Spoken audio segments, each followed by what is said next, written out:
Hi friends, నేను మీ భాస్కర్ మేకల. So మొత్తానికి 12th week free existing voting అనేది ఎలా ఉంది ఏంటి, అసలు మామూలుగా ఉందా అంటే ఈసారి నబిల్ నిఖిల్ వీళ్ళిద్దరు మళ్ళీ చాలా రోజుల తర్వాత, చాలా వారాల తర్వాత మళ్ళీ ఇద్దరు ఈ ఓటింగ్ పోల్లో దూసుకుపోతందుకు వచ్చారు. అండ్ ఇద్దరు పోటాపోటీగా ఉంటారు అని అంటే ఆల్మోస్ట్గా ఉంటున్నారు. బట్ అది ఇంతకుముందున్న ఇంపాక్ట్ ఇప్పుడు లేదు.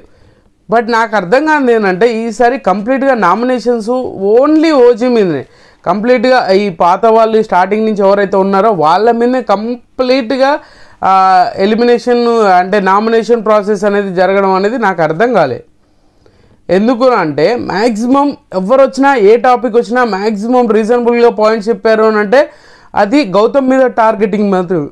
అంటే ఎగ్జాంపుల్స్ ఆ సిచ్యువేషన్ నామినేషన్స్కి మెయిన్ పాయింట్స్గా రీజన్స్ తీసుకుంది అండ్ గౌతమ్కి అనమాట.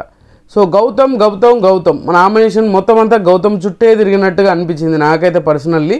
సో మీకేమనిపించింది ఏందనేది కింద కామెంట్ చేయండి. అండ్ నిజంగా ఎదుటి వాళ్ళకి ఇన్పుట్స్ ఇస్తున్నారు అని అంటే ఆల్రెడీ ఫ్యామిలీ వీక్ వచ్చింది. ఫ్యామిలీ వీక్లో ఫ్యామిలీస్ చాలా క్లియర్గా చెప్పారు. అది ఒకటైతే స్టేజ్ మీద ఆల్మోస్ట్ క్లియర్గా చెప్పేశారు. గౌతమ్ ఎంత చేంజెస్గా అయిపోయిందో, గౌతమ్ ఎంత రేంజ్లో వెళ్ళిపోయాడు అనేది క్లియర్గా అర్థమైంది. అయినా కూడా హౌస్లో ఇంకా అదే నడుస్తూ ఉంది అనమాట. అసలు గౌతమ్ ఎలా సేవ్ అవుతుండు, గౌతమ్ ఎలా ఆడుతున్నాడు, గౌతమ్ ఎందుకు అంత హైప్ క్రియేట్ చేస్తున్నారు? దానికోసమే ఈ నామినేషన్స్ పెట్టారా అనిపించింది నాకైతే. ఇది ఎక్కడి నామినేషన్లో రా స్వామి అనిపించింది నాకు. సో మీకేమనిపించింది ఏందో నాకైతే అర్థం కాలేదు. బట్ ఏంటంటే వీళ్ళు కంప్లీట్గా ఆ బిగ్ బాస్ ప్లానింగ్ ఏంటంటే వీళ్ళకి ఒక్కొక్కరికి ఒక రేంజ్లో ఎలివేషన్ ఇవ్వాలి అండ్ స్క్రీన్ స్పేస్ అనేది ఎక్కువగా గ్రాఫ్ చేపియాలి అని అనుకున్నాడా, మరి ఏమనుకున్నాడు, ఆడియన్స్లో ఏ విధంగా తీసుకెళ్ళాలనుకుంటున్నాడా? మరీ బయట చూసే ఆడియన్స్ అంతా పిచ్చోళ్ళు ఏం కాదు, వాళ్ళకు ఒక క్లారిటీ ఉంటుంది, ఎవరు ఏంటి అనేది అర్థమవుతుంది. వాళ్ళ హౌస్మేట్స్ లోపలికి వచ్చి ఎక్స్ కంటెస్టెంట్స్ వచ్చి అంతగానం చెప్తున్నారు అంటే బయట ఆట తీరు వేరేలాగా ఉంటుంది అని కూడా అర్థం చేసుకోలేకపోతున్నారు ఆ కంటెస్టెంట్స్. సో చూద్దాం. సో అంతకంటే ముందు మీలో ఎవరైనా మన ఛానల్ ఫస్ట్ టైం చూస్తున్నట్లయితే సబ్స్క్రైబ్ చేసుకోండి, ఒక లైక్ చేసుకొని వీడియో ఎండ్ వరకు చూసే ప్రయత్నం చేయండి. అండ్ ఖచ్చితంగా ఈసారి ఇంట్రెస్టింగ్గా ఉంది అని అంటే ఓటింగ్ చాలా ఇంట్రెస్టింగ్గా మారబోతుంది. నిఖిల్ వర్సెస్ నబిల్. సో వీళ్ళిద్దరి మధ్యలో ఓటింగ్ అనేది ఓ రేంజ్లో ఉంటుంది అని అనుకుంటున్నాం కదా, అదే రేంజ్లో ఉండబోతుంది. సో మొత్తానికి opening and free existing fan base ఎలా ఉంది అని అంటే 33% తోటి నిఖిల్ టాప్ పొజిషన్లో ఉన్నాడు. నిఖిల్కి నెగిటివ్గా పాజిటివ్గా secondary, but Nikhil fan base అనేది బీభత్సంగా ఉన్నారు. అబ్బా చాలా స్ట్రాంగ్గా ఉన్నారు.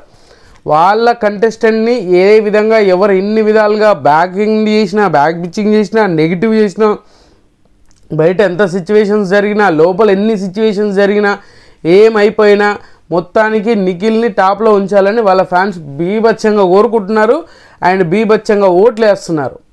నాకు తెలిసి ఈ ఇంపాక్ట్ అనేది బయట వాళ్ళ ఎక్స్ ఇంపాక్ట్ అనేది జరగడము అండ్ సోనియా గారు వచ్చినాక ఆ ఇంపాక్ట్, మన యష్మి గురించి జరిగిన ఇష్యూలో ఇవన్నీ చూసుకుంటే మనోడికి నెగిటివ్ అవుతుంది అనుకోడు. బట్ వాళ్ళ ఫ్యాన్స్ అట్లా కాదు, ఏదైనా చేయొచ్చు అన్నట్టుగా వీళ్ళ ఫ్యాన్స్ మామూలు కాదు. స్టాంపులు వేసి గుద్ది అరే మా వాడు టాప్లోనే ఉంటాడు, మీరు ఎన్నన్నా మాట్లాడుకోరి, ఎన్నన్నా చెయ్యరి, మేము చేయాల్సింది చేస్తాం, ఆ రేంజ్లో ఉంది. ఇంకోటి ఏంటంటే ఎక్కడ నెగిటివిటీ స్ప్రెడ్ అవ్వడం కంటే ఎక్కువ పాపం మనోడిని కావాలని కార్నర్ చేశారా, లేదు అంటే బిగ్ బాస్ ఒక ప్లానింగ్తో వర్కౌట్ చేశాడా ఆ సోనియా ఇష్యూ తోటి అండ్ యష్మిని మధ్యలో ఇన్వాల్వ్ చేసి ఆ యష్మి టాపిక్ తీసుకొచ్చేసి మొత్తాన్ని గజిబిజి గందరగోళం చేశారు. బట్ ఇది ఒక ఎందుకు నిఖిల్కి మంచిది. ఎందుకు నిఖిల్కి మంచిది అని అంటే ఈ నెగిటివిటీ ఏదైతే ఉందో ఇప్పటితోటి స్టాప్ అయిపోయడానికి, కట్ ఆఫ్ అయిపోవడానికి ఛాన్సెస్ ఉంది.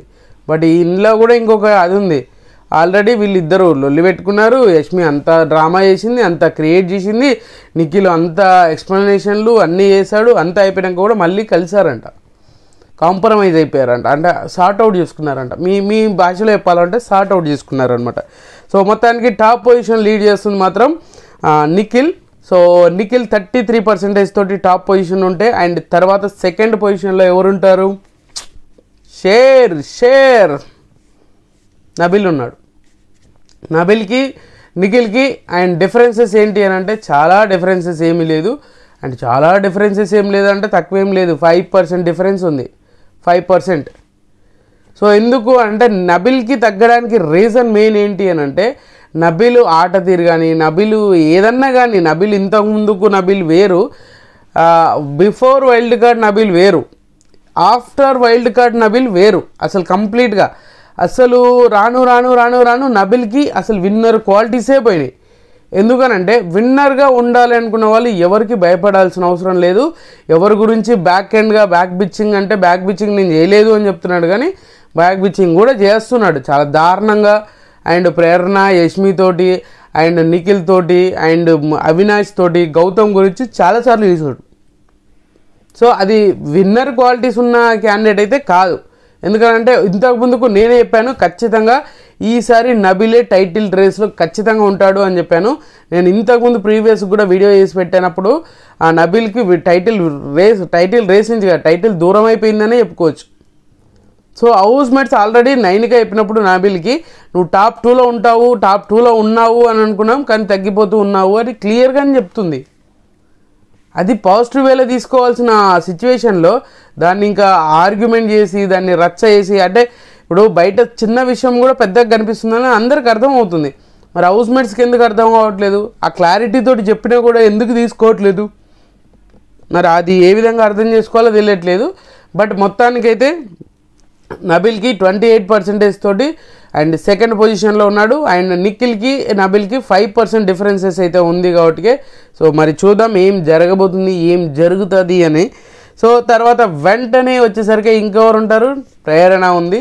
సో ఈసారి డబుల్ ఎలిమినేషన్కి ప్లానింగ్ ఉందంటే ఖచ్చితంగా డబుల్ ఎలిమినేషన్ ప్లానింగ్ అయితే చేయబోతున్నాడు బిగ్ బాస్. ఎందుకంటే ఇప్పటికే అదంటే లాస్ట్ వీక్ పాపం అవినాష్ కోసం సాక్రిఫైస్ చేసే, నామినేషన్స్నే కాదు ఎలిమినేషన్నే సాక్రిఫైస్ చేసే. అలాంటప్పుడు ఈసారి డబుల్ ఎలిమినేషన్ పెడతారంటే ఒకే దెబ్బకి ఇద్దరు వెళ్ళిపోయేటట్టు. సో ఎందుకు ఇద్దరు వెళ్ళిపోతారా అని అంటే మ్యాక్సిమం ఇంకా హౌస్ మేట్స్ 12 వారాలు, 12వ వారం అని అంటే ఇంకా 3 వారాలలో ఎంతమందిని తీయాలి?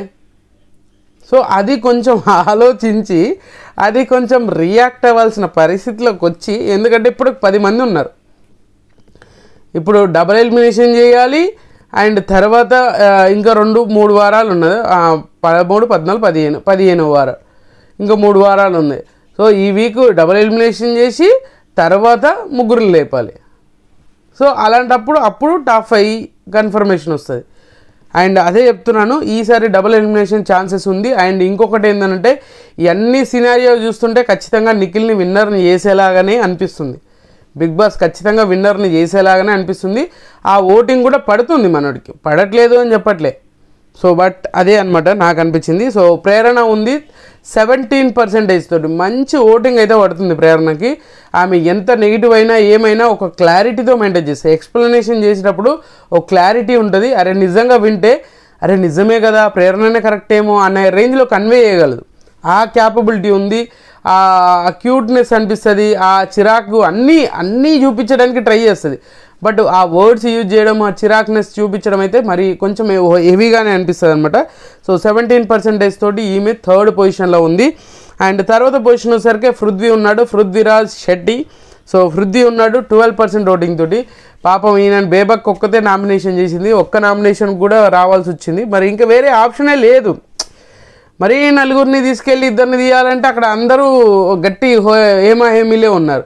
సో బిగ్ బాస్ ప్రేరణని నామినేషన్ టాప్ 5కి తీసుకెళ్లకుండా ఉంచాలని అంటే మళ్ళీ ఒక అన్ఫేర్ ఎలిమినేషన్ అవుతుందా అనే దాని మీద బేస్ అయి ఉంటుంది. కాబట్టి మ్యాక్సిమం పృథ్వీకి 12% ఓటింగు, ఒక్కరంటే ఒక్కరే నామినేషన్ చేశారనుకుంటా నాకు తెలిసినంతవరకు పృథ్వీని, అది బేబక్క మాత్రమే. సో ఆ ఒక్కరు కూడా చేయకపోయి ఉంటే పృథ్వీ ఈసారి సేవ్ అయిపోయి మరి రచ్చలేపేదేమో, బట్ చూడాలి. సో 12% ఓటింగ్ తోటి ఈయన వెరీ డేంజరస్ పొజిషన్లో ఉన్నాడు. అండ్ తర్వాత పొజిషన్ యష్మి ఉంది.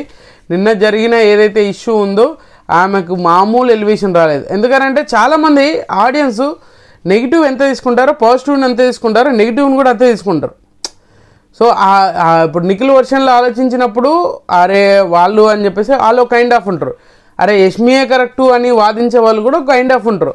అలా ఈమెకు ఓటింగ్ ఎలివేషన్ ఇంకా తక్కువ ఓటింగ్ పడుతుంది అనుకున్నా పర్వాలేదు, 10% ఓటింగ్ పడుతుంది. ఎందుకంటే నిన్న జరిగిన ఇష్యూకి దీనికి అసలు చేంజెస్ భారీగా ఉండొచ్చు అనుకున్నాను. సో ఆ విధంగా చూసుకుంటే సో ఖచ్చితంగా డబుల్ ఎలిమినేషన్ ఉండే ఛాన్సెస్ హైలీగా కనిపిస్తుంది. ఆ డబుల్ ఎలిమినేషన్లో పృథ్వీ, యష్మికి బీభత్సమైన గండం ఉంది. సో వీళ్ళిద్దరిని సేవ్ చేసుకోవాలనుకుంటే ఖచ్చితంగా సేవ్ చేసుకోండి. ఇంకా అంతకుమించి చెప్పేది ఏమి లేదు. సో ఓటింగ్ ఆర్డర్ ఇదే అనమాట. టాప్ పొజిషన్లో ఉంది నబిల్, సెకండ్ పొజిషన్ వచ్చేసరికి నబిల్ కాదు, టాప్ పొజిషన్ వచ్చేసరికి నిఖిల్, సెకండ్ పొజిషన్ వచ్చేసరికి నబిల్, థర్డ్ పొజిషన్ ప్రేరణ, ఫోర్త్ పొజిషన్ వచ్చేసరికి Prithvi, fifth position last but the least position వచ్చేసరికి మాత్రం యష్మి ఉంది. సో ఖచ్చితంగా మీకు నచ్చిన కంటెస్టెంట్కి మీరు ఎవరికి ఓట్ వేస్తున్నారు అనేది కింద కామెంట్ చేయండి. మీ కంటెస్టెంట్కి ఏ విధంగా హెల్ప్ అవుతుంది అన్నట్టుగా చూడండి, కానీ అనవసరంగా బ్యాడ్ వర్డ్స్ యూజ్ చేసి అనవసరంగా రచ్చ చేసుకొని మీ కంటెస్టెంట్కి నెగిటివ్ అయ్యేటట్టు చూసుకోకుండా ఉండడం బెటర్ అనేది నా పర్సనల్ అభిప్రాయం. అండ్ ఫ్యాన్ బేస్ కంటే ఎక్కువగా ఫ్యాన్స్ ఎవరైతే ఉన్నారో వాళ్ళు న్యూట్రల్ ఆడియన్స్ని గ్రాప్ చేయగలగాలి మీరు పెట్టే మెసేజ్ తోటి.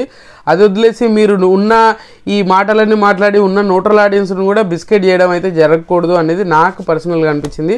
సో మీకేమనిపించింది ఏంటదని కింద కామెంట్ చేయండి. సో ఖచ్చితంగా ఈ వీడియో మీకు నచ్చిందని కూడా నచ్చితే లైక్ చేయండి, షేర్ చేయండి, కామెంట్ చేయండి, సబ్స్క్రైబ్ చేయడం మర్చిపోవద్దు.